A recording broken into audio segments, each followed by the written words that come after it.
Hello mga kabudol, welcome back sa channel. And for today's video, unbox natin tong Deerma Handheld Wireless Vacuum Cleaner. So nabudol ako ni Lazada. And syempre, as adults, kailangan masinop tayo sa bagay and tayo yung mga type na naiirita na tayo sa mga alikabok, marumi, medyo tinatamad na magwalis. So bumili tayo ng vacuum cleaner. Yan. So para hindi balubaluktot yung mga wires habang ginagamit mo siya, kinuha natin yung wireless. So, ito, unbox natin siya. Let's go!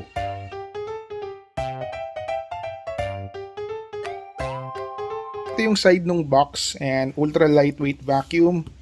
Deerma Handheld Wireless Vacuum Cleaner. So, this is yung VC20 Plus na model. Kasi, kung titingnan ninyo yung Lazada, yung page ni Deerma, hindi lang ito yung modelo nila, hindi lang iisang wireless vacuum cleaner ang available nila doon. So, meron sila pang ibang modelo, but for this one, this is the VC20 Plus.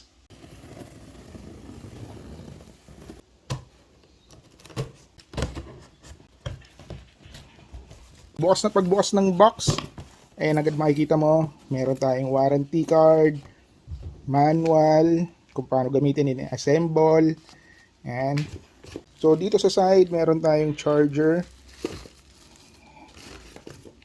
Yan. Yung isa sa mga nozzle niya siguro. May brush. Soft yung brush. Yan. Yun. So, ayun na mismo yung vacuum. Tapos, meron tayong extension dito. Yan. Siguro, pindutan to para mag-release yung mga attachments niya. Ito yung extension. Yan, yung magko-connect dun sa isang attachment and yung mismong vacuum. Yan. Ating merong yan. So, ito yung mismong dulo. Ayan, as you can see, may roller siya na pwedeng mag-sweep papaloob para mas madaling mahigop ng vacuum. Yan siya.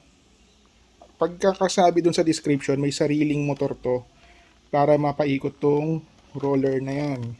So, tingnan natin mamaya. Ayan, umiikot yan. Parang nagwawalis habang tinutulak mo siya pa ganon. Then, ayan yung ibabaw. Transparent para, di ba, astig. Mas makikita mo yung mga pumapasok na dumi. And ito yung quick release again. Yung idudugtong natin dun sa extension pole na yon. And then, meron pa tayong isang attachment dito. So, kung gusto mo nung pa-brush-brush lang or kunwari, may kukunin ka dun sa taas, yung mga agyo-agyo, itong ikakabit ng attachment instead of this one. And then, ito mismo, yung suction engine niya, yung mismong vacuum. Yan. So, tanggalin natin yung plastic. Ayan, dito natin ikakabit yung pole, yung attachment. So, dito lahat papasok ng dumi. And transparent para makita mo kung puno na o hindi pa yung catch basin or yung catch area ng dumi. Power button. And then, ayan, yung power button, sabi dito, long press to turn on. And then, ayan yung mismong handle niya. Medyo unique yung design niya kasi, ayan o, hindi siya katulad ng iba na parang pa letter L lang na gano'n. Ito pa letter U. So, pwede mo siyang hawakan pa ganyan. Or kung gusto mo yung kabila naman hawakan mo, di ba? Para mas flexible yung movement ng vacuum. You know, pagka nakalock into place na siya, maririnig mo yung parang tick na yon. Tapos, secured na siya, hindi mo na siya mahahaltak. And then, kung i-release mo to, pipindutin mo lang para matanggal siya. Ganun lang siya kadali gamitin. So, kabit uli natin. Ayun. So, locked in place na siya. For the smaller attachments, wala na siyang lock. Itutusok mo lang siya dito. Pakita ko sa inyo. Ayan. So, tutusok lang natin. Ayan. Yun na. And then, ito, naiikot siya. Yung nozzle, yung smaller nozzle. Ito, pwede rin natin siya i-connect directly doon kung gusto nyo mas handheld yung paglilinis ninyo. And then, hugot lang. Kabit natin yung isa. Ito, yung may brush sa dulo. Salpak uli. Like so.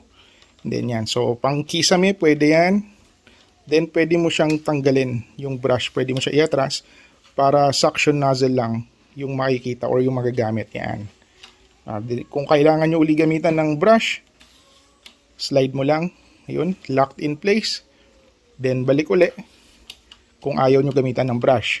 For the main attachment, makikita nyo sa likod, meron siyang dalawang prong. So since sinabi ko kanina, meron siyang sariling motor dito para umikot ito and mag-assist sa paghigop or pagpasok ng dumi dito. Meron siyang prong dyan para kumuha ng electricity or power mula sa main source. Yun. So ayan siya. And pagka isasalpak mo siya, make sure na masushoot siya dito. Yan. Saksak natin mabuti. Ayun. So nag-click na siya, ibig sabihin nakalock na. And paghihiwalayin nyo sila, pipindutin nyo lang uli ito. Now, the moment of truth. On na natin siya.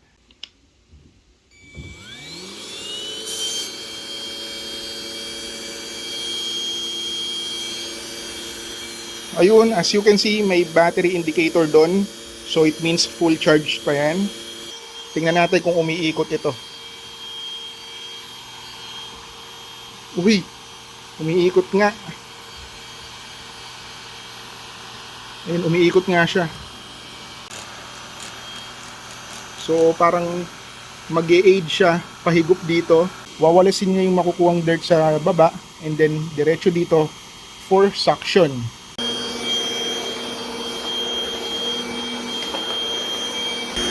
Uy, may nahuli na tayo mga kabudol. Umiikot na sa loob. Nakalimutan ko nga pala sabihin, meron siyang dalawang modes. Meron yung normal and yung turbo. So ito yung normal.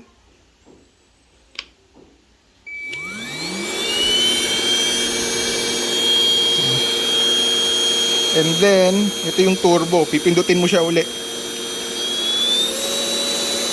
Wow! Lakas. Okay, so tingnan naman natin kung paano natin bubuksan to para matanggal yung dumi. Open natin.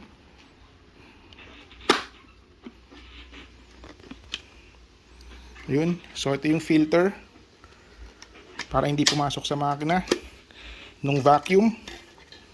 Ayan. So ayun yung dumi.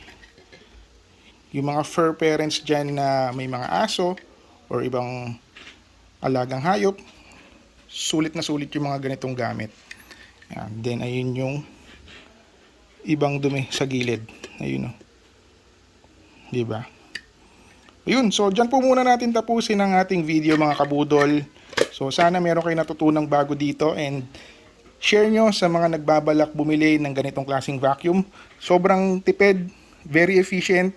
Around less than 3,000 pesos lang meron ka ng cordless vacuum na makakatulong sa paglinis ninyo sa bahay. Alright, so this is again Kuya Tan or yung Kuya Deer ninyo sa Assorted Finds by Jenny. Thank you so much for watching. Please like, share, and comment kung meron pa kayong gustong ibang items na ipa-review. Again, this is Kuya Tan. Stay safe out there. Bye!